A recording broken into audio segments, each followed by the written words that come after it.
नमो अरिहन्ताणं नमो सिद्धाणं नमो आयर्याणं नमो छायाणं नमो लोहे सवसाहुणम् मंगलम भगवान वीरो मंगलम गौतमो गणी मंगलम कुंद कुंदाद्यो जैन धर्मोस्तु मंगलम सर्व मंगल मांगल्यम सर्व कल्याण कारकम प्रधानम सर्वधर्माणां जय जयतु शासनं जैनं जयतु शासनं वन्दितु सर्वसिद्धे धूमचलमणोऽमं गतिं पत्ते वोच्छामि समय पाहुल मिणमो सुध केवली मणिनं नमः समय साराय स्वानुभूत्या चकासते चित स्वभावाय भावाय सर्वभावांतरच। समय सार ग्रंथ की 102 नंबर की गाथा अपन पढ़ रहे थे। ज्ञानी और अज्ञानी दोनों ही परद्रव्य के भाव के कर्ता नहीं हैं। इस बात को आचार्य कुंद और पश्चात आचार्य अमृतचंद्र ने यहाँ पर सिद्ध करने का प्रयास किया है। एक बार अपन ये गाथा और इसका अनुवाद डॉक्टर साहब का जो अनुवाद है उसको पढ़ते हैं। जम भावम सुहमसुहम करेदि आदास तस्य खलु कत्ता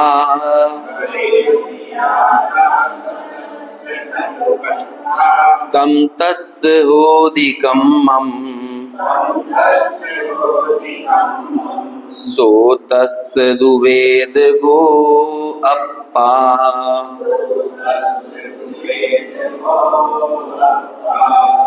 निज कृत शुभाशुभ भाव का करता कहा है आत्मा वे भाव उसके कर्म है वेदक है का आत्मा।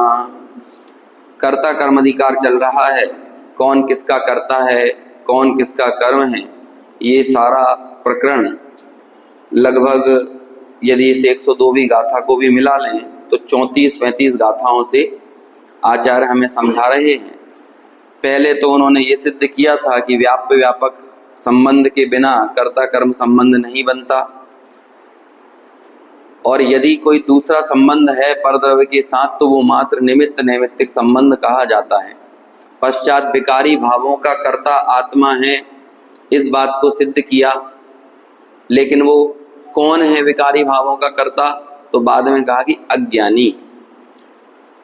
लेकिन अज्ञानी हो या ज्ञानी, यदि हम गहराई में जाकर उनके त्रैकालिक परिणमन को देखें, यानी वो जीव मात्र हैं चेतन मात्र हैं, तो उस दृष्टि से देखें तो त्रिकाली एक द्रव्य दूसरे द्रव्य का निमित्त नैमित्तिक भाव से भी कर्ता नहीं है, क्योंकि निमित्त नैमित्तिक भाव तो वर्तमान पर्याय में ही, दो द्रव्यों की वर्तमान पर्यायों में ही लागू होता है।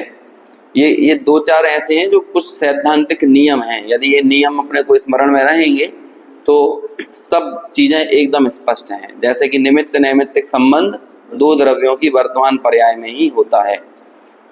लेकिन जब एक द्रव्य की वर्तमान पर्याय, चूंकि वर्तमान पर्याय है ना, वो संपूर्ण द्रव्य में संपूर्ण द्रव्य रूप से, संपूर्ण द्रव्य ही उस पर्याय रूप से परिणमित हो रहा है ना, भले ही एक समय के लिए क्यों हो, इसलिए संपूर्ण द्रव्य पर ही आरोप आ जाता है कि एक द्रव्य दूसरे द्रव्य का करता है।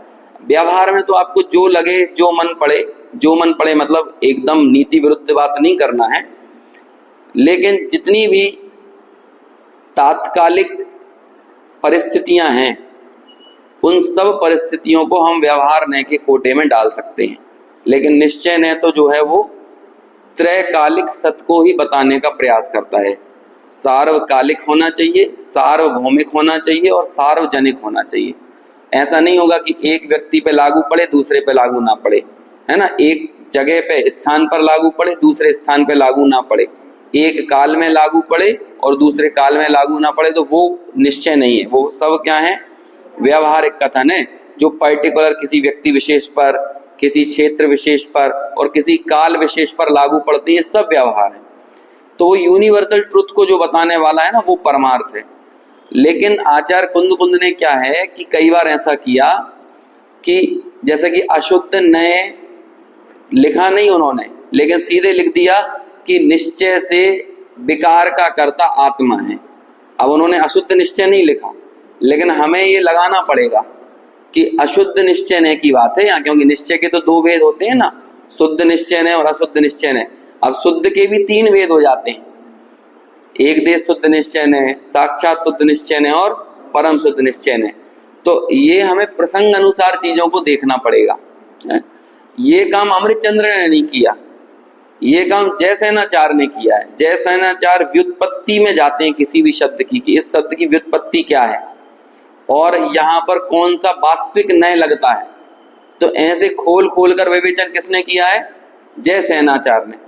अमृतचंद्र तो पूरी गाथा के मर्म को अपने हृदय में बैठाते हैं और मानो कि खुद आत्मानुभूति में चले गए उस गाथा के मर्म को लेके, और फिर बाद में बाहर आते हैं तो जो कुछ भी उन्हें अनुभूति हुई वो यहाँ उड़ेल देते हैं।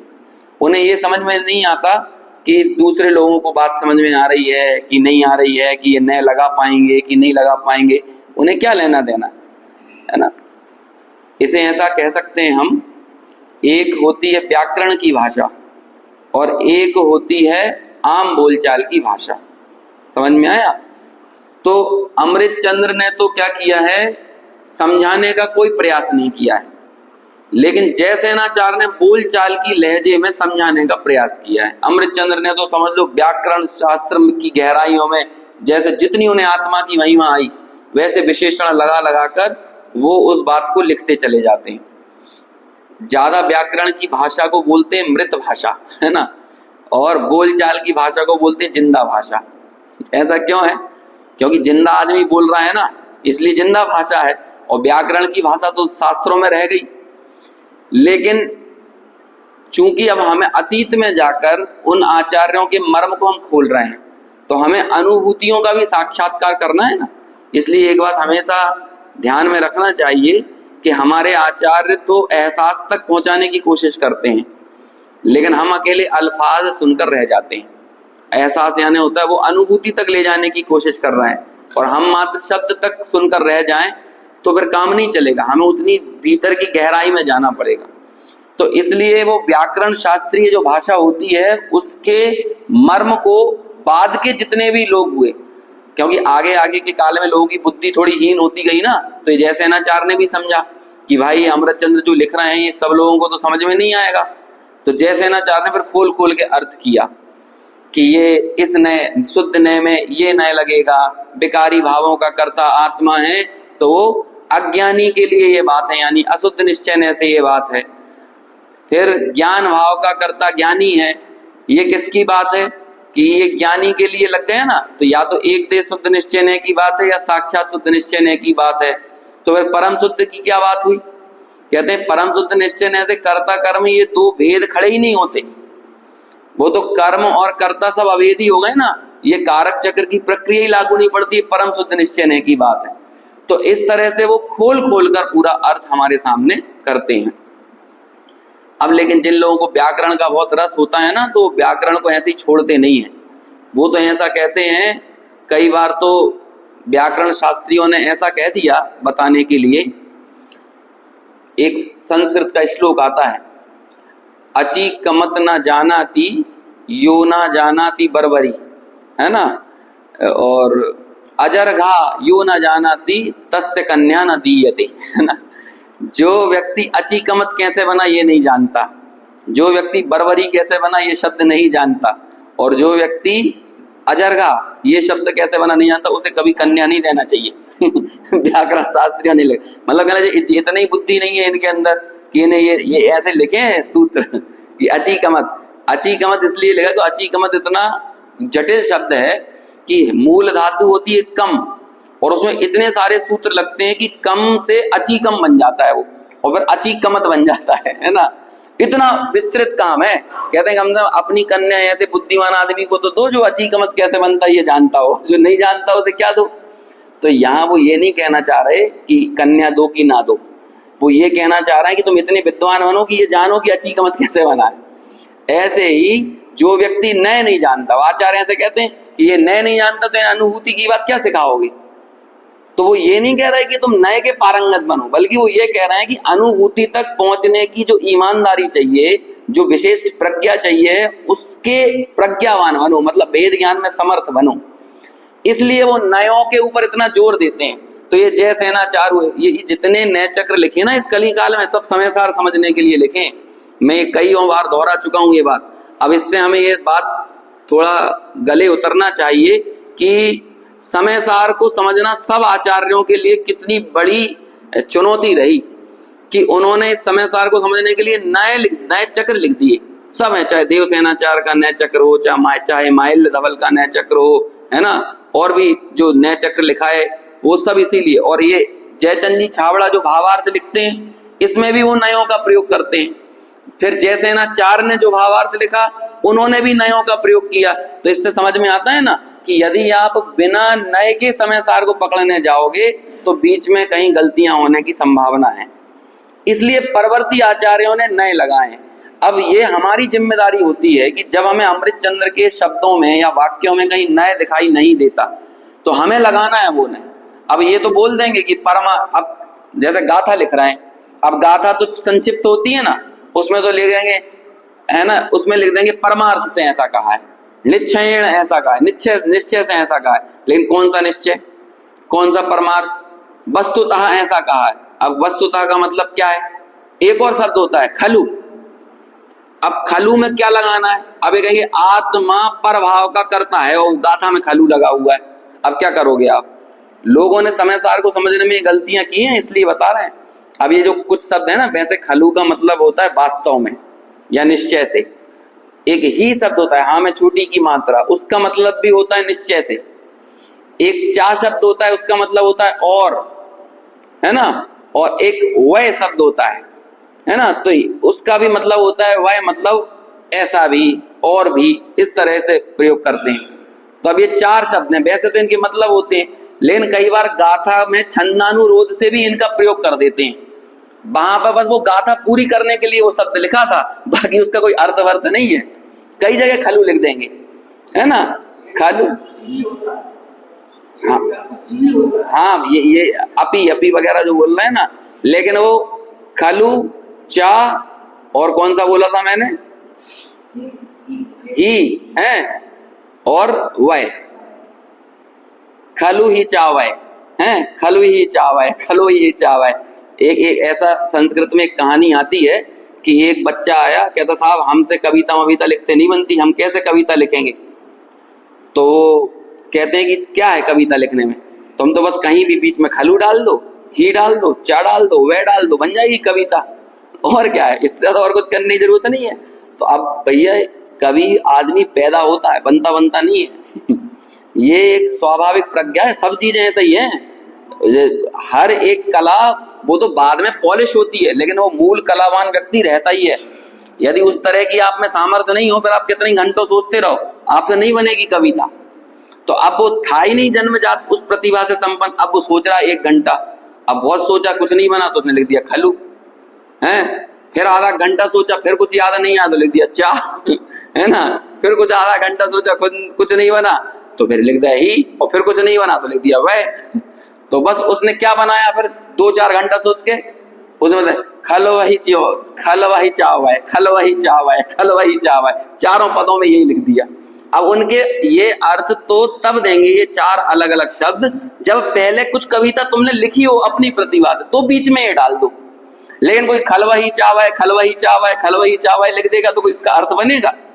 ऐसे ही हमको समझना पड़ता है कि ये आचार्य कुंद ने तो यहाँ पर नहीं लिखा, कि यहाँ अशुद्ध निश्चय है कि शुद्ध निश्चय है, हमें तो ये नहीं, उनने तो खलु लिख दिया। अब वो खलु का मतलब क्या निकालोगे? चा लिख दिया तो चा का मतलब क्या निकालोगे? ही लिख दिया तो ही का। हर जगह निश्चय नहीं लगा लेना, परम शुद्ध निश्चय नहीं लगा लेना, बल्कि प्रसंग के हिसाब से लगाना है। और अभी आएगा, जैसे कहेंगे कि निश्चय से जीव को सुखी दुखी कर्म करता है, ये इसी समय सार में आने वाला है आगे। अब बोलो क्या अर्थ लगाओगे? यहाँ तो बोल रहे हैं कि कर्म कभी करता है ही नहीं, जीव कर्म को कभी छूता ही नहीं है, तो क्या अर्थ लगाओगे? तो वो जय सेनाचार्य की टीका देखने जाओ, फिर वो लगाएंगे वहां पे कि इसका क्या मतलब होता है। ये मैं इसलिए बता रहा हूं कि मुझे जय सेनाचार्य का भाव पढ़ना है थोड़ा सा यहाँ पे, है ना, तो ताकि आपको समझ में आए कि अब ये टीका में तो उन्होंने कहीं पे भी निश्चय ने, शुद्ध निश्चय ने, एक देश शुद्ध निश्चय ने, अशुद्ध निश्चय ने कुछ नहीं लिखा। लेकिन वो जय सेनाचार्य जानते थे कि हमें ये तीन जो कथन आ चुके हैं ना, कि ज्ञानी ज्ञान भाव का करता, अज्ञानी अज्ञान भाव का करता, और एक तीसरा कथन और अपन ऐसे बना लो कि ज्ञानी और अज्ञानी दोनों ही कर्म के करता नहीं, पर द्रव्य के करता नहीं। देखो क्या क्या तीन कथन हो गए, ज्ञानी ज्ञान भाव का करता, अज्ञानी अज्ञान भाव। अज्ञान भाव में सब ले लेना, जितने विकारी भाव होते हैं सब, राग द्वेष, है ना, क्रोध मान माया लोभ। क्रोध मान माया लोभ भी दो तरह के होते हैं, एक तो विकार रूप और एक कर्म रूप। जैसे क्रोध नाम का एक है कर्म, और उस कर्म के कारण होने वाला आत्मा का विकार, वो है एक भाव।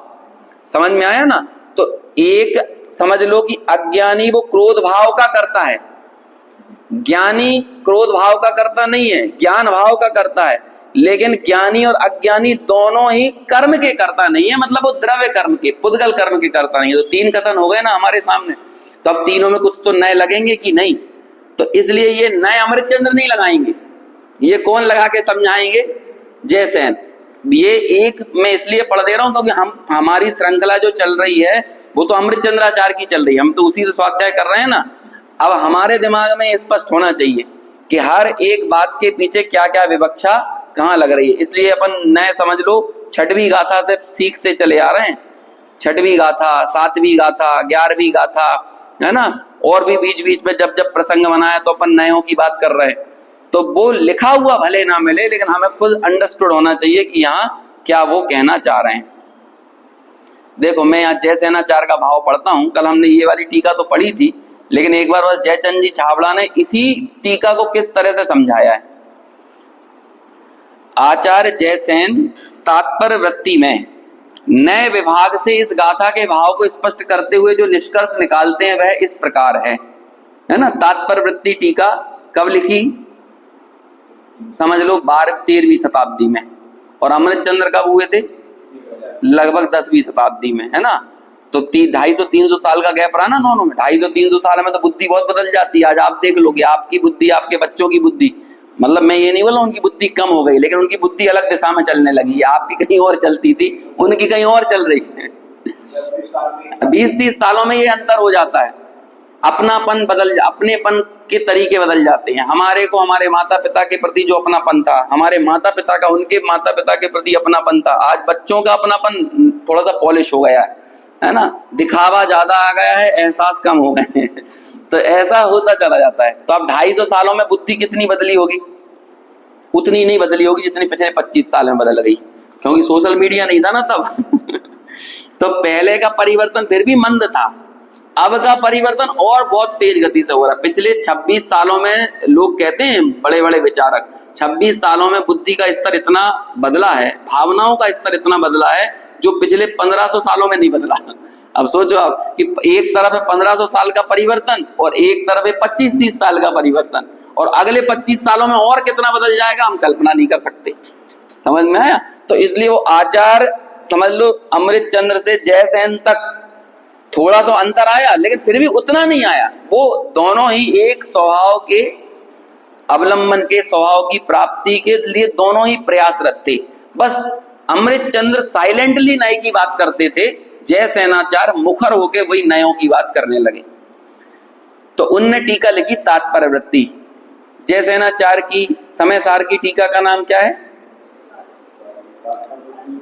है ना? जयसेनाचार्य की प्रवचन सार की टीका का नाम क्या है? तात्पर्य वृत्ति। ये बेसिक चीजें, यहाँ तीनों ही टीका तात्पर्य वृत्ति हैं। आचार्य कुंद की समय सार की, वो अमृत चंद्र की समय सार की टीका कौन सी है? आत्मख्याति जो अपन पढ़ रहे हैं, नहीं तो पता चल रहा है कि 1.5 साल से पढ़े हो, कोई पूछ ले तो वही ना बता पाए कि तुम काय का स्वाध्याय कर रहे हो, है ना। आत्मख्याति एकदम सेपरेट रचना है।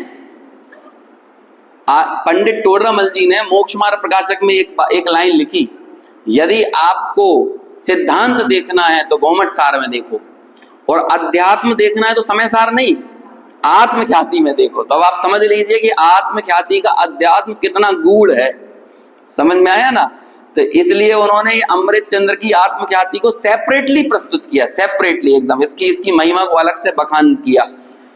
तो आत्मख्याति और अमृत चंद्र की पंचास्तिकाई की टीका का नाम क्या है? समय व्याख्या, है ना। और अमृत चंद्र की प्रवचन सार की टीका का नाम क्या है? क्या नाम है? तत्व प्रदीपिका, पक्का है? मेरे हिसाब से मैंने एक समय व्याख्या नहीं, एक टीका का नाम तात्पर्यवृत्ति है ना। हाँ, एक का नाम तात्पर्यवृत्ति ही है, तो कुछ आगे पीछे हो गया। तो इसलिए आत्मख्याति, समय व्याख्या और तत्व प्रदीपिका, है ना। अब ये समय व्याख्या उन्हीं की है कि किन की है, ये देखना पड़ेगा जरा। अमृत चंद्र की टीका का नाम है जहां तक, चलो एक बार क्रॉस चेक कर लेंगे। तो लेकिन जैसैन की तीनों ही टीका कौन सी है? तात्पर्य वृत्ति उसे कहते हैं कि जहां गाथा के पद पद का तात्पर्य वृत्ति रूप में प्रस्तुत किया जाए, तो वो इसलिए उसका नाम रख दिया तात्पर्य वृत्ति। अब देखो, प्रभाचंद्र आचार्य की है वो टीका पे, तो अभी काम चल रहा है, वो मिल गई है, वो आ जाएगी। अपने राकेश जी है ना नागपुर वाले, वो उस पर काम कर रहे हैं, तो बहुत जल्दी 1 आध साल में शायद वो सामने आ जाएगी। बस वो पहले मिल गई थी, कन्नड़ भाषा में थी, लेकिन उसको हिंदी रूप में वो पब्लिश नहीं हुई थी। अभी उस पर लगातार 4-4, 6-6 घंटे लगे रहते हैं। ये अपने सामने छप के आ जाती है ना, ऐसी नहीं आती है, 5-6 साल से लगे हुए हैं। तो वो वहाँ डेरा डाल के रहते हैं, फिर 2-4 आदमी वो रखते हैं जो कन्नड़ समझने वालों। कन्नड़ भी आज की नहीं, वो हल्ले कन्नड़ है, वो उसका नाम है हल्ले कन्नड़, मतलब पुरानी कन्नड़, 1001 साल 700-800 साल पुरानी कन्नड़। तो बड़ी समस्या होती है उस समय की कन्नड़ को समझने वाले। आज का कोई कर्नाटक का आदमी नहीं है, वो तब की है ना। तो वो 2-4 से 8 लोग जो रहेंगे, उनको बिठा बिठा के चीजों को समझते हैं, फिर उसका देवनागरी में ट्रांसलेशन करते हैं, और फिर ऐसे टीकाएं बनती है। एक एक ग्रंथ का उद्धार कैसे हुआ, मतलब ये हमारे सामने जिस रूप में आए हैं, ये आसान काम नहीं है। आज 2 PDF रूप में आ गए तो हमें लगता है कि इतना ही आसान है कि चंद सेकंड में फॉरवर्ड कर दी और बस ग्रंथ आ गया। ऐसे ग्रंथ नहीं आया है। ग्रंथ एक बड़ी गहन पुरुषार्थ और मेहनत से हमारे सामने तक पहुंचता है। सोच लो, हमें पढ़ने में जोर आ जाता है, लेकिन पूरे ग्रंथ का उद्धार करना कितना कठिन काम होता है, आसान नहीं होता। और जो भाव आचार्य ने लिखा था उसी को हूबहू रखना, यदि एक भी शब्द इधर उधर हो जाए तो बड़ी समस्या खड़ी हो जाती है। बीच के लोगों के समझ लो आलस के कारण, प्रमाद के कारण कई ग्रंथों का नाश हो गया, क्योंकि उन्होंने उसको संरक्षित नहीं किया, रखा नहीं संभाल के। और जिन ग्रंथों को रखा गया, संभाला गया, तो वो आज हमारे सामने हूबहू उसी रूप में है। तारण स्वामी के जो ग्रंथ है ना जितनी, उनको तो संभाल के ही नहीं रखा ढंग से। आज इसलिए 4 से 8 लोग आते हैं अलग अलग, तो सब अलग अलग अर्थ करते रहते हैं, अलग अलग उसका अर्थ। मतलब 500 साढ़े 500 साल में तुम एक ग्रंथ को हूबहू नहीं संभाल के रख पाए, और 2-2 हजार पुराने ग्रंथ वैसे के वैसे संभाले हुए। तो ये समझना चाहिए ना कि ये कितनी ज्यादा प्रमादी वृत्तियां रही बीच में। और ये कब होती हैं? जब व्यक्ति को ज्ञान का जोर नहीं होता, क्रियाओं का जोर होता है। बाकी करवा लो उनसे, ग्रंथों में गोटा जड़ी सब चढ़ा चुड़ू के रख देंगे, लेकिन खोल के पढ़ने का और अर्थ करने का काम नहीं करेंगे। ये ज्यादा ग्रंथों की साज सज्जा करके और ये सजा के रख देते हैं ना ग्रंथ चारों तरफ, ये डंप कर रहे हैं। डंप समझ गए? जैसे कि आपका मोबाइल खराब हो गया तो आपने फेंक दिया, उसे डंप कर दिया, ऐसे ये ज्यादा साज सज्जा करके ग्रंथों को रख देते हैं ना, जमा जमा के डंप हो गया वो। अब कुछ नहीं है, उसका कागज धीरे धीरे कड़क हो जाएगा, फिर एक समय बाद, क्योंकि सीधा आप बिल्कुल कुछ भी ना हो, 100 वर्षों से ज्यादा इन कागजों को संभाल के रखना मुश्किल काम होता है। नवीन नवीन इसका काम होते रहे, प्रकाशन होता रहे, तो ये चीजें सब संभल के रखती हैं। और बस हमने उन्हें जमा के रख दिया सजा सुजू के, और हाथ जोड़ रहे हैं बस। पढ़ना है नहीं, पढ़ने के लिए लिखे थे, हाथ जोड़ने के लिए लिखे थे बस। अवर्णवाद है, जिनवाणी नहीं पढ़ना ही उसका सबसे बड़ा अवर्णवाद है। ये नहीं कि तुम जिनवाणी को पीठ दिखा रहे हो। पीठ दिखाना क्या होता है? हाथ जोड़ लिया लेकिन पढ़ नहीं रही, यही तो पीठ दिखाना है। ये पीछे वाली पीठ पीठ थोड़ी होती है। मन से विमुख हो गए हम जिनवाणी से, ये जिनवाणी का अवर्णवाद है। समझ में आया? चलो आगे बढ़ते हैं। तात्पर्य यह है कि अज्ञानी जीव अशुद्ध उपादान रूप अशुद्ध निश्चय से मिथ्यात्व राग आदि भावों का ही करता है, द्रव्य कर्मों का नहीं। देखो अब लग गए, दो दो चीजें लग गई। कल मैंने ये बोल दिया था, अभी मैं यहाँ जैसे इनसे पढ़ के बता रहा हूं। क्या क्या दो चीजें लगाई? अशुद्ध उपादान, कल हमने याद किया था ना, शुद्ध उपादान अशुद्ध उपादान को। तो अशुद्ध उपादान क्या हो गया? जो अशुद्ध भाव हैं वो जीव के अपने वैभाविक परिणाम है, तो अशुद्ध उपादान। और अशुद्ध उपादान का कर्ता जीव को कहना, वो कौन सा नय हो गया? अशुद्ध निश्चय ने से मिथ्यात्व राग आदि भावों का करता है, द्रव्य कर्मों का नहीं। अज्ञानी की बात हुई। आत्मा को द्रव्य कर्म का कर्ता यदि कहोगे भी तो वहां पर क्या लग जाएगा? असद्भूत व्यवहार। नहीं, हमने देखा था ना, असद्भूत यानी जिसकी हमारे में कहीं कोई सत्ता नहीं है, और पर द्रव्य के साथ जिनमें स्पष्ट भेद दिख रहा है, उसके साथ जब हम अभेद स्थापित करके कर्ता कर्म संबंध स्थापित करेंगे तो वो कौन सा नय हो गया? असद्भूत व्यवहार नय। इस कारण इस अशुद्ध निश्चय नय को निश्चय नय के नाम से कहा जाता है, तो भी शुद्ध निश्चय नय की अपेक्षा तो ये क्या है? अशुद्ध निश्चय नय भी व्यवहार ही है। ये कई बार कोई आपसे बोले ना कि अशुद्ध निश्चय नय को व्यवहार कहाँ पे कहा है, तो ये जैसेनाचार्य की ये टीका दिखा दो। प्रमाण मांगते हैं लोग कि अशुद्ध निश्चय नय व्यवहार कैसे हो गया? तो है निश्चय नय जब ऊपर का नय खड़ा हो जाता है तो नीचे के नय क्या हो जाते हैं? व्यवहार हो जाते हैं, है ना। वो निश्चय नहीं कहलाएगा फिर। यदि उसके सामने बड़ा भाई खड़ा हो गया, मतलब एक देश शुद्ध निश्चय नय, तो तुम कौन? अभी तुम कुछ नहीं। अब बात ऊपर वाले से की जाएगी, छोटे से थोड़ी की जाएगी जब बड़ा सामने आ गया है। तो ऐसे ही देखो आगे, हे भगवान, आपने अशुद्ध उपादान रूप से आत्मा को रागादि भावों का कर्ता कहा है।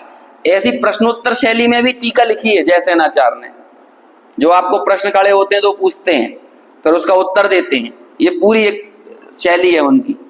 आपने अशुद्ध उपादान रूप से आत्मा को रागादि भाव का कर्ता कहा है, तो उस आत्मा के अशुद्ध उपादान और शुद्ध उपादान ऐसे दो भेद कैसे हो गए? प्रश्न समझ में आया कि अशुद्ध उपादान से आत्मा को रागादि का कर्ता कह दिया, लेकिन अब वो आत्मा के ये दो भेद कहां से पाड़े आपने कि एक शुद्ध उपादान होता है और एक अशुद्ध उपादान कहलाता है।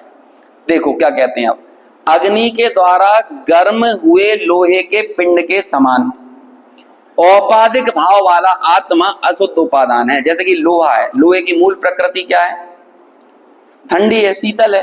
यदि उसमें बाह्य कोई संयोग नहीं आएगा तो लोहा कैसा रहेगा? शीतल रहेगा। लेकिन यदि अग्नि के संयोग में वो रहे तो फिर क्या होता है? वो गर्म हो जाता है अग्नि के संयोग में आने के कारण। अब आप ये बताओ, लोहा गर्म है कि अग्नि गर्म है? गर्म क्या है, लेकिन गर्म होने की सामर्थ्य किसकी थी? वो लोहे की स्वयं की थी। क्योंकि इस प्रकृति में बहुत सी धातुएं ऐसी होती हैं जिसे कितनी भी अग्नि के संयोग में रख दिया जाए तो भी गर्म नहीं होंगी, वो ठंडी की ठंडी रहेंगी, भले अग्नि में सालों पड़ी रहें, लेकिन तो भी होती नहीं गर्म। क्यों नहीं हो रही गर्म बताओ? क्योंकि उनका उपादान वैसा नहीं है उस रूप परिणमित होने का, और लोहे का उपादान है। तो आत्मा का विभाव रूप परिणमन होना ये आत्मा का अपना उपादान है। यदि नहीं तो पुद्गल ये क्यों नहीं हो जाता राग रूप परिणमित? ये क्यों नहीं होता? माइक क्यों नहीं होता राग रूप परिणमित? क्योंकि इसका उपादान नहीं है। और हमारा धर्म द्रव्य क्यों नहीं होता? अधर्म द्रव्य क्यों नहीं होता? आकाश काल क्यों नहीं होता? कारमाण वर्गणाएं तो वहां भी हैं। यदि कारमाण वर्गणाओं के निमित्त से जब जीव विकारी भाव रूप परिणमित हो जाता है तो इन कारमाण वर्गणाओं के निमित्त से धर्म द्रव्य क्यों नहीं होता विकार रूप? अधर्म क्यों नहीं होता? आकाश क्यों नहीं होता? काल क्यों नहीं होता? उत्तर क्या है? एक ही उत्तर है, उनका उपादान नहीं है। तो उपादान है ना। अब याद करो, हमने पहले भी ये बात कही थी, अशुद्ध उपादान किसे कहते हैं और शुद्ध उपादान किसे कहते हैं? जिसमें अवलंबन हो वो तो हो जाता है अशुद्ध उपादान। भले हो रहे हैं हम स्वयं परिणमित, लेकिन किसी अवलंबन से हो रहे हैं। और जिसमें कोई अवलंबन ना हो तो भी परिणमन हो तो वो क्या हो गया? शुद्ध उपादान। अब देखो हमारे जीवन में दोनों ही चीजें साथ में बह रही हैं, राग भी है और ज्ञान भी है। अब आपको ये निर्णय करना है कि ज्ञान किसी के अवलंबन से बह रहा है क्या, लेकिन राग जरूर किसी अवलंबन से बह रहा है। ये 74वें नंबर की गाथा की टीका में हमने पढ़ा था कि ये जो भी राग आता है ना, आश्रव आता है, वो कब आता है? जब कर्म का उदय हो, जब परद्रव्य का संयोग हो, जब पुद्गल का अवलंबन हो, तभी वो राग आता है, तभी आश्रव होता है। और जहां कर्म खिर जाए तो क्या होता है? कर्म के खिरने के साथ वो राग भी खिर जाता है। यदि राग में इतनी हिम्मत थी कि तू बिना किसी ताकत के भी रह सकता है तो तू रह जा, लेकिन क्यों नहीं रहता वो? क्योंकि वो अवलंबन हटने से वो भी हट जाता है। समझ में आया ना? तो इसलिए वो कहने में आता है अशुद्ध उपादान। परिणमन तो अपना है, लेकिन उसे औपाधिक भाव क्यों कहा? क्योंकि कोई ना कोई कर्मकृत उपाधि उसमें लगती है। समझ में तो आ रहा है कि नहीं? थोड़ा थोड़ा आ रहा है। कर्मकृत उपाधि आने हो गई। उपाधि आने होता है बाहर से लगाया गया फोर्स, है ना?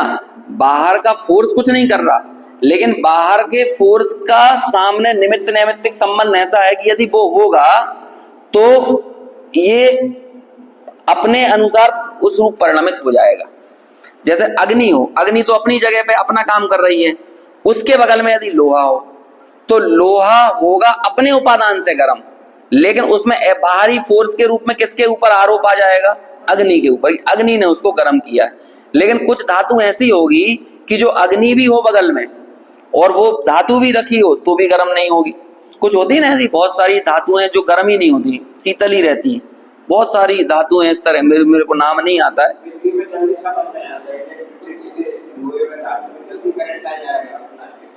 हाँ, अभी समझ लो ना, अभी ऐसा क्यों हुआ कि कई बार कुछ चीजें 1 मिनट में गर्म हो जाती हैं, कुछ को 1 घंटा लगता है गर्म होने में, कुछ होती नहीं है।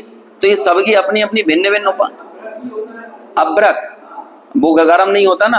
हाँ बोलो, वो गर्म नहीं होता है। हाँ, मैंने तो क्या 10वीं में छोड़ दी थी ये सब पढ़ना, है ना। उसके बाद तो यही सब फिलोसफी संस्कृत और यही सब पढ़ते रहे, है ना। और बाद में ज्यादा ही हुआ तो मास कम्युनिकेशन पढ़ लिया। वैसे तो 8-10 डिग्री पढ़ी, लेकिन उसमें साइंस की कोई नहीं है बाकी दूसरी सब है। तो इसलिए वो जो भी अभ्रक आप नाम दे रहे हैं ना, वो नहीं होता। तो क्यों नहीं हुआ गर्म? क्योंकि उसकी उपादानगत योग्यता नहीं है। अब यहाँ पे कारवाण वर्गणाएं हैं और ये पुद्गल भी है, लेकिन ये विकार रूप परिणमित नहीं हो रहा, आत्मा हो रहा है। तो ये आत्मा का अपना उपादान है उस रूप परिणमित होने का। आरोप जरूर बाहर की वस्तु पे आ रहा है। अच्छा, लेकिन एक बात ध्यान रखना, वो निमित्त के ऊपर हमने कहा ना कि निमित्त ये संयोगी भाव मिले तो इसका परिणमन हुआ, लेकिन साथ में ये भी समझ लेना कि वो संयोग ने परिणमन नहीं कराया। क्योंकि अग्नि तो सबके लिए है, लोहे के लिए भी और अभ्रक के लिए भी है। यदि अग्नि का जलने से काम हो जाता, निमित्त तो दोनों में है ना, लेकिन एक में वो काम नहीं करेगा और एक में काम करेगा, तो इसमें आप क्या अर्थ निकालोगे कि वो गर्म होना अथवा नहीं होना ये उनकी अपनी उपादानगत योग्यता है। एक शब्द प्रयोग होता है साइंस में ही, कैटालिस्ट, है ना, उसी से कैटालाइजर बना है। हाँ, उत्प्रेरक बोलते हैं जिसको। तो अब आपको ये लगे कि निमित्त कैटालिस्ट की भूमिका में है, उत्प्रेरक की भूमिका में, तो ऐसा भी नहीं है कि यदि निमित्त यदि उत्प्रेरक होता तो फिर वो जैसे लोहे को गर्म कर रहा है ऐसा का ऐसा अभ्रक को भी कर देता, लेकिन क्यों नहीं कर पा रहा है? यदि उत्प्रेरक ही होता तो क्यों नहीं कर पा रहा है उसको? क्योंकि वो उनकी अपनी उपादानगत योग्यता से ही काम हो रहा है। ये सब आरोप वाली बात है, आरोप आता है और कुछ नहीं है। तो यही यहाँ कहते हैं कि जिस प्रकार सोना अपने पीतत्वादि पर्यायों का, सिद्ध जीव अपने अनंत ज्ञानादि पर्यायों का और अग्नि अपनी उष्णत्वादि पर्यायों का शुद्ध उपादान है। इन सब का शुद्ध उपादान क्या है? इन सब के अपने अपने सोने का अपना शुद्ध उपादान। अब वो बाहरी फोर्स से यदि कोई दूसरा परिणमन दिख रहा है, एक सफेद सोना होता है कि नहीं? बोलो, होता है सफेद सोना? होने लगा ना। वो सफेद सोना नहीं है, सोने में दूसरी मिलावट है जो आपको सफेद के रूप में दिख रही है। सोना तो अपना स्वर्णत्व तो कभी नहीं छोड़ता है, ऐसे ही हर द्रव्य अपने शुद्ध उपादान को कभी नहीं छोड़ता। अशुद्ध उपादान रूप कभी कभार औपाधिक भावों के निमित्त से परिणमित होता है। जैसे कि गर्म पानी हो गया तो पानी गर्म हुआ, यदि पानी में सारे बाह्य फोर्स का संयोग हट जावे तो बोलो पानी की स्वाभाविक स्थिति क्या होगी? उसकी तो शीतलता है। तो वो एक्सटर्नल फोर्स जो आया उस कारण से पानी गर्म हुआ तो वो अपने उपादान से, लेकिन चूंकि औपाधिक भावों के ऊपर, कर्मकृत भावों के ऊपर जो मैं आत्मा के साथ प्रयोग कर रहा हूं, कर्मोपाधि सापेक्ष, कर्म की उपाधियां जब लगे तो आत्मा विकार रूप परिणमित हो, तो विकार का कर्ता तो है वो आत्मा, लेकिन आरोप किसके ऊपर आया? कर्म के ऊपर। चूंकि वो विकार कर्म के कारण हुआ है तो अशुद्ध उपादान कहलाता है। लेकिन ज्ञान किसके कारण होता है? ज्ञान नहीं होता है। यदि कोई ये कहने लगा ना ज्ञानावरणी कर्म के कारण ज्ञान हुआ है, तो ये एकदम झूठी बात है। ज्ञानावरणी कर्म ने ज्ञान थोड़ी दिया। ज्ञानावरणी कर्म तो बाधक बन सकता है, लेकिन जितना ज्ञान प्रकट है वो स्वभाव का अंश है, और स्वभाव पर कभी कोई बाधा नहीं डाल सकता। इसका क्या उत्तर है कि अक्षर के अनंत विभाग जो ज्ञान है ना निगोदिया का, उसको बोलते हैं निरावरण ज्ञान। दो ज्ञान निरावरण होते हैं, एक तो केवल ज्ञान होता है, और एक वो अक्षर के अनंत विभाग वाला जो ज्ञान है ना पर्याय ज्ञान, वो भी क्या कहलाता है? निरावरण। तो ये जो निरावरण ज्ञान है ये कौन से कर्म ने दिया है? जब उसका नाम ही निरावरण है तो बोलो वो कोई कर्म दे सकता है उसको? तो फिर वो निगोदिया का ज्ञान क्या है? उसे बोलते स्वभाव का अंश। और केवल ज्ञान भी निरावरण है, वो है स्वभाव की पूर्णता। समझ में आया कि नहीं? स्वभाव का निगोदिया के पास है स्वभाव का अंश, और बाद में केवल ज्ञानी, यही जो शक्ति यहाँ दबी हुई थी निगोद में, वही शक्ति की संपूर्ण अभिव्यक्ति कहां पर हो गई? केवल ज्ञानी के पास है। तो वो ज्ञान, इन सब पर्यायों में बहने वाला जो ज्ञान है वो क्या कहलाएगा? शुद्ध उपादान। और बाकी जो बीच की पर्यायों में जो कुछ भी ऊपर नीचे की हलन चलन देखने को मिली, राग मोह वगैरह, वो सब क्या कहलाएगा? अशुद्ध उपादान। सिद्ध जीव अपने अनंत ज्ञानादि पर्यायों का और अग्नि अपनी उष्णत्वादि पर्यायों की का शुद्ध उपादान है। उसी प्रकार आत्मा अपने निरूपाधिक भावों का शुद्ध उपादान है। आखिरी लाइन है, आत्मा अपने निरूपाधिक भावों का शुद्ध उपादान है। इस प्रकार शुद्ध या अशुद्ध उपादान के स्वरूप का यह व्याख्यान उपादान कारण के व्याख्यान के समय सर्वत्र ही याद रखना चाहिए। ये जय सेनाचार कह रहे हैं कि मैं भी भले तुम्हें एक बार समझा रहा हूं, लेकिन मैं हर बार नहीं समझाऊंगा। ये बड़ी क्या कहें हम आपको, जैसे कि हम लोग बीच बीच में कोई बात बोलते हैं ना, ये सब देशनालब्धि में क्यों काउंट नहीं होती यदि आचार्यों की मूल बात से ना जुड़ी हो? क्योंकि हमने मान के चलो आपको कोई चीज समझाई और आपने पूरा सांगोपांग आगे पीछे का विवेचन यदि ध्यान में नहीं रखा, तो आप अपनी कुछ काल्पनिक मनगढ़ंत कल्पनाएं आत्मा के संबंध में बना सकते हैं, और ऐसा होता है। छोटे दादा एक उदाहरण दिया करते थे कि जब खानीय तत्व चर्चा हुई ना, तो उस समय खानीय चर्चा के पूर्व फूलचंद जी सिद्धांत शास्त्री ने टोडरमल स्मारक का वर्णन किया था, और दादा तब तक टोडरमल स्मारक गए नहीं थे। टोडरमल स्मारक बन गया था, तो उन्होंने कहा कि उस जयपुर नगर में खानीय चर्चा हुई जहां पर एक टोडरमल स्मारक नाम का भवन है, और फिर उन्होंने उसमें इतने इतने खंबे हैं, उनने सब नसिया का वर्णन किया, कई मंदिरों का वर्णन किया, सब किया। पहले के लेखकों का ये तरीका होता था, काल का वर्णन करते थे, क्षेत्र का वर्णन करते थे, इस तरह से थोड़ा, और फिर मूल बात पे आते थे। तो उन्होंने ये सारे वर्णन किए, तो वो कहने लगे कि हमने ये जब पढ़ा टोडरमल स्मारक का वर्णन, तो हमने जो कल्पना बनाई, तो हमारे दिमाग की कल्पना कुछ ऐसी थी कि यहाँ बीच में खंबे होंगे, फिर उसके बगल में एक रोड होगी, फिर बाद में कमरे होंगे। तो ऐसी उन्होंने ऐसी कुछ कल्पना कर ली, जैसे कि तेजारा में, महावीर जी में, सब जगह रहते हैं ना, ऐसे ही कुछ टोडरमल स्मारक होगा। तो अब बोलो उपदेश से कल्पना क्या हुई? यदि कोई कहने लगे देशना लब्धि करण लब्धि का निमित्त बन जाएगी, तो कैसा हो गई? आप एक पक्ष को सुनकर यदि आप कोई धारणा बनाते हो, तो इसकी संभावना बहुत ज्यादा है कि वो धारणा गलत बन सकती है। तो फिर क्या है, वो गलत धारणा ना बने, इसलिए सांगोपांग चीजों को समझना चाहिए और प्रश्नोत्तर शैली में समझना चाहिए। अब फिर वहां पे कोई प्रश्नोत्तर करे कि वो खंबे हैं और फिर हॉल है, तो क्या खंबों के बीच में और हॉल के बीच में कोई गैप है? हॉल के बीच में और कमरों के बीच में कोई गैप है? जब ऐसे बारंबार प्रश्न प्रश्न प्रश्न प्रश्न करते जाओ, तब आप थोड़े अनुमान के नजदीक पहुंचोगे, वास्तविक अनुमान के नजदीक पहुंचोगे। तब भी ये नहीं है कि वास्तविक अनुमान लगा ही लोगे। इसलिए आत्मा के बारे में कहा था ये अनुमान मात्र नहीं है। एक हमने विशेषण पढ़ा था इसमें 49वीं गाथा की टीका में, अलिंग ग्रहण के बोल में। अलिंग ग्रहण का सिर्फ एक ही बोल है समय सार में, बाकी प्रवचन सार में 20 बोल हैं। तो यहाँ पे अलिंग ग्रहण का क्या बोल था? आत्मा अनुमान मात्र नहीं है। तो ये क्यों कहा कि वो अनुभवगम्य है, अनुमान से अकेले थोड़ी जाना जा सकती। अनुमान लगा लगा के हम थोड़े नजदीक पहुंच सकते हैं, लेकिन नजदीक पहुंचने के लिए शब्द ब्रह्म का यानी आगम का भली भांति सांगोपांग विधिवत क्रमबद्ध ये अभ्यास होना चाहिए।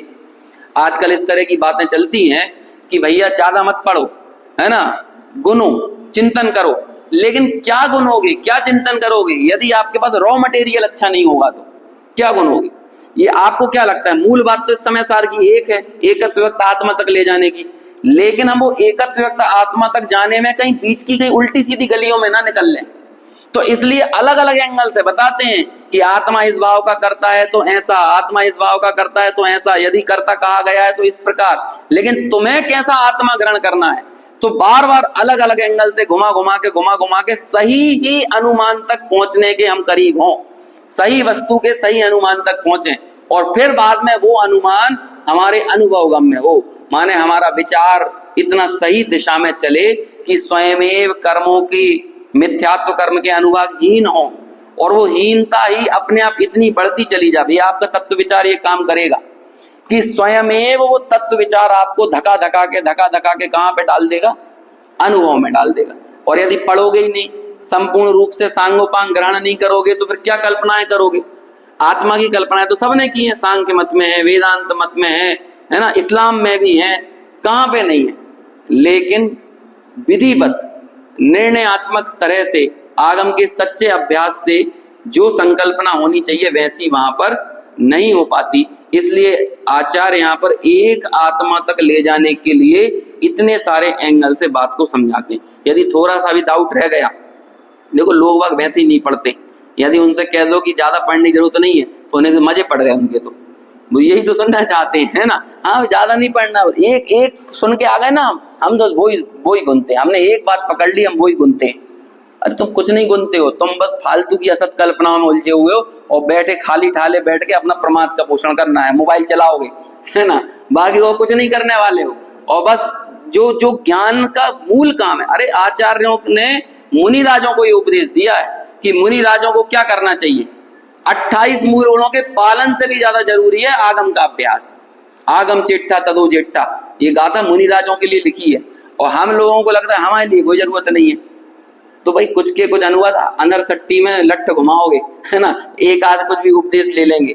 इसलिए इतना विधिवत तरीके से हमें महिमा पता नहीं क्यों नहीं आती। आचार्यों ने इतने नए लगा लगा के, इतनी मुश्किलों में, उतना आसान नहीं था तब ये शास्त्र लेखन, लेकिन तब भी वो हम एकत्व वक्त आत्मा तक पहुंचने से जरा भी स्खलित ना हो, तो इतने सारे एंगल से चीजों को समझाते हैं।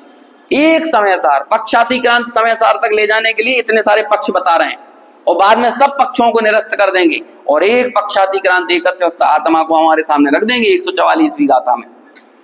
लेकिन ऐसा ही होता है, पड़ाव बीच में आते हैं, लेकिन पड़ावों को दरकिनार करते हुए हमें गंतव्य तक जाना है। ऐसे ही है ना, पड़ावों पर दृष्टि नहीं करना, लेकिन पड़ावों का ज्ञान तो करना पड़ेगा कि नहीं। यदि आपको दिल्ली जाना है तो आपको पता तो भैया पहले विदिशा आएगा इतने बजे, फिर बीना आएगा, फिर ग्वालियर आएगा। ये काय के लिए किया है? ज्ञान तो करना है। मान के चलो तुम्हें पता ही नहीं है बीच में क्या आएगा, और तुम गलत ट्रेन में बैठ गए, इटारसी पहुंच गए, है ना, और फिर बीच में हरदा आ गया। अब तुम सोच रहे सुबह 7 बजे क्या आ जाएगा? दिल्ली आ जाए। कहां से आएगा? पड़ावों का ज्ञान तो रखो।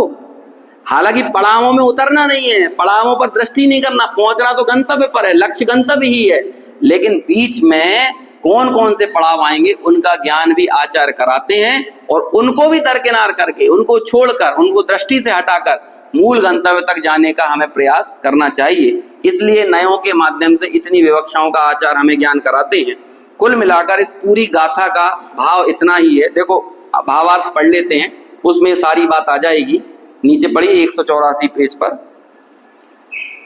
पुद्गल कर्म का उदय होने पर ज्ञानी उसे जानता ही है, अर्थात वह ज्ञान का ही करता है, होता है, और अज्ञानी अज्ञान के कारण कर्मोदय के निमित्त से होने वाले अपने अज्ञान रूप शुभाशुभ भावों का कर्ता होता है। देखो दोनों को ही कर्म का उदय है, लेकिन एक कर्म के उदय में बस उदय को जानता है, लेकिन एक कर्म के उदय में अपने शुभाशुभ भाव जो हो रहे हैं ना कर्म के उदय के कारण, वो मानता है ये पुण्य मैंने किया, ये पाप भाव मैंने किया, ये पुण्य भाव मैंने किया। तो इस तरह से वो उन भावों का कर्ता होता है। इस प्रकार ज्ञानी अपने ज्ञान रूप भाव का और अज्ञानी अपने अज्ञान रूप भाव का करता है। लेकिन परभाव का करता, परभाव यानी पर द्रव्य का भाव, परभाव का करता तो ज्ञानी अथवा अज्ञानी कोई भी नहीं है। और यहाँ परभाव मतलब कर्म, द्रव्य कर्म। फिर से रिपीट करता हूं, पुद्गल की सबसे छोटी इकाई जो हमसे संबद्ध है, जब हम उसके कर्ता नहीं है तो इन स्थूल इकाइयों के कर्ता हम कैसे हो सकते हैं। इस तरह की निर्भरता को लेकर एकमात्र ज्ञातृत्व को ही प्रमुख करना, यही हमारा एकमात्र लक्ष्य और उद्देश्य होना चाहिए। और विशेष चर्चा आगे अपन कल करेंगे।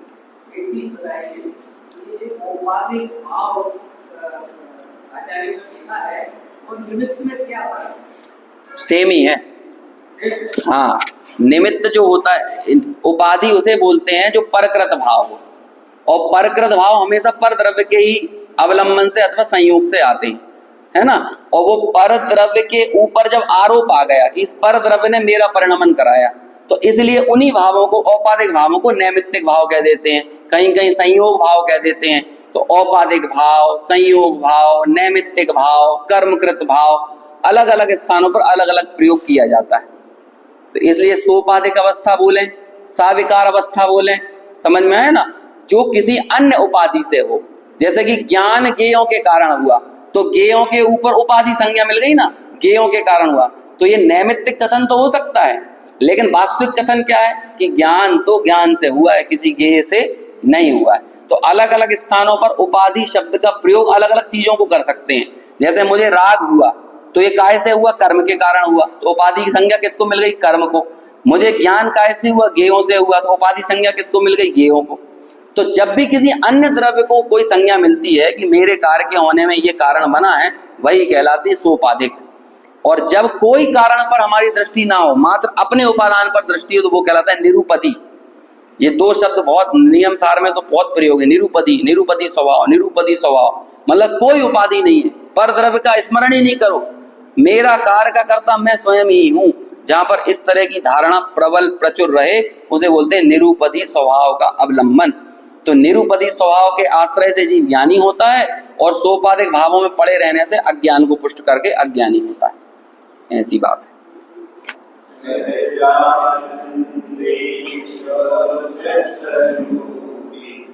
अविनाशी